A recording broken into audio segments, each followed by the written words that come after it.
Hi అండి. ఈరోజైతే మేము మునక్కాయ పులుసు చేసుకున్నాం అనమాట.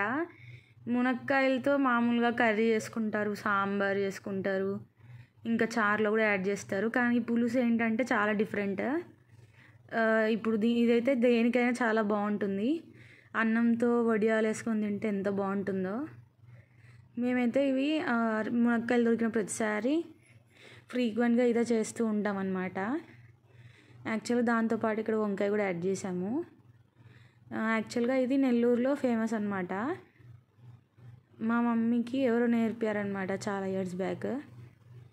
సో ఇంకా అప్పటి నుంచి నాకైతే ఫేవరెట్ అయిపోయింది మా మమ్మీ చేసిన ప్రతిసారి మునక్కాయ పులుసు అయితే. అందుకే మునక్కాయలు ఉన్న ప్రతిసారి పులుసు చేయి పక్కాగా అని అడుగుతూ ఉంటాను మా మమ్మీని. అంత బాగుంటుంది పులుసు స్పైసీగా. ఓకే అండి, ఇప్పుడైతే మనకు కావాల్సిన ఇంగ్రీడియంట్స్ చూద్దాం. ఫస్ట్ అయితే మునక్కాయలు తరిగి పెట్టుకున్నాము. చూడండి, వాటర్లో వేసి పెట్టండి సో దట్ దానికి ఏమైనా మట్టి ఇలా ఏమైనా ఉంటే అవి పోతాయి. దాంతోపాటు బ్రింజాల్ కూడా యాడ్ చేస్తున్నాం. యాక్చువల్గా ఇది ఆప్షనల్. బ్రింజాల్ మీ ఇష్టం, యాడ్ చేసుకుంటారా లేదా మీ ఇష్టం. బట్ మునక్కాయలతో పాటు ఇది కూడా ఉంటే బాగుంటుంది అనిపించింది, సో యాడ్ చేసాము. దాంతోపాటు 3 టమాటాలు తీసుకున్నాము. టమాటా ఏంటి అంటే మీ టేస్ట్ని బట్టి వేసుకోండి. దాంతోపాటు చింతపండు రసం అనమాట. టమాటా ఎందుకు తక్కువ తీసుకున్నామంటే చింతపండు కూడా ఉంది కాబట్టి ఇంకా మళ్ళీ పులుపు ఎక్కువైపోద్ది కదా, సో అందుకే. ఇవేమో మసాలాకు కావాల్సిన ఇంగ్రీడియంట్స్ అనమాట పులుసుకి. పప్పులు, ధనియాలు, మెంతులు,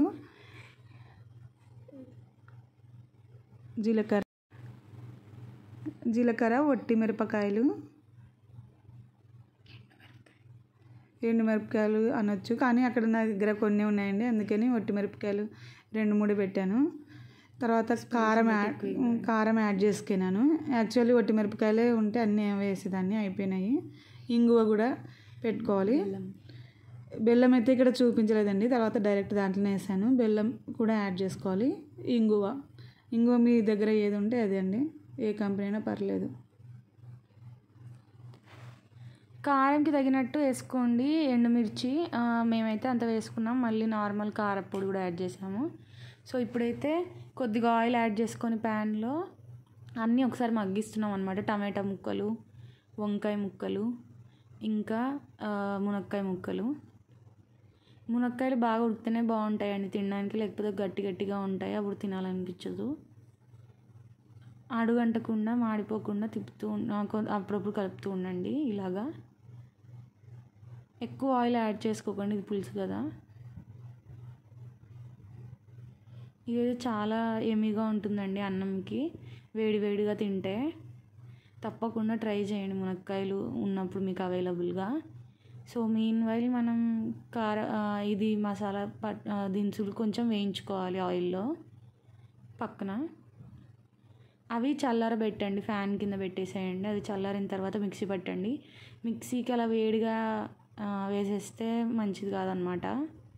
సో ఎప్పుడైనా కానీ ఇదే కాదు, ఏ వంటకైనా ఏమన్నా వేడిగా ఉన్నవి డైరెక్ట్గా మిక్సీ పట్టకండి, అవి చల్లారిన తర్వాతే పట్టండి.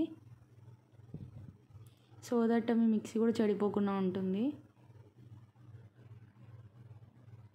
అలా చేసిన హెల్దీ కూడా కాదు వేడిది అలా పట్టేస్తే. చూడండి, మనం అవంతా వేయించుకునే లోపు ఇది కొంచెం మగ్గే చూడండి, సాఫ్ట్గా కనిపిస్తున్నాయి చూడండి అప్పుడే టమాటా. ఇంకా ఈలోపు చల్లారిపోయాయి అన్నమాట అన్నీ ఇంగ్రీడియంట్స్. సో దాన్ని మిక్సీ పట్టాం. మసాలా చూడండి, చూడ్డానికి ఎంత బాగుందో. దీంట్లోనేమో వాటర్ యాడ్ చేసాము ఇప్పుడు తగినంత పులుసుకి, అంటే మీకు ఎంత కావాలన్నా యాడ్ చేసుకోండి. చింతపండు రసం కూడా పిండాము. యాక్చువల్గా వాటర్ కాకుండా చింతపండునే కడిగి దాంట్లో వేస్తూ ఉండండి, చింతపండులో ఉన్న పులుపు దానికి పట్టుకుంటుంది. అంతే అండి. తర్వాత మసాలా యాడ్ చేయాలి. మేమేమో ఈవినింగ్ ఇంకా పావ్ బజీ తెచ్చుకున్నాం అన్నమాట. ఇది మసాలా పావ్ బజీ అంట, డిఫరెంట్గా ఉందంటే ఎక్కడ చూడలేదు, ఫస్ట్ టైం చూస్తున్నాం. పావుని వేయించి మళ్ళీ దాంట్లో టాస్ చేసి ఇచ్చారనమాట మసాలాలో. నచ్చింది, పర్లేదు, బాగానే అనిపించింది టేస్ట్ అయితే. కానీ నార్మల్ పావ్ బజీనే బాగుంటుంది అనిపించింది ఈ మసాలా పావ్ బజీ కన్నా. ఇంకా నేనేమో ఆఫీస్ నుంచి రాగానే ఐస్ క్రీమ్ పార్లర్కి వెళ్ళిపోయి తిన్నాను. ఇదేమో బాస్కిన్ రాబిన్స్ అనమాట. బాగుంటుంది, ఆ ఫ్లేవర్ నాకు నచ్చుతుంది, సో అది తింటూ ఉంటాను.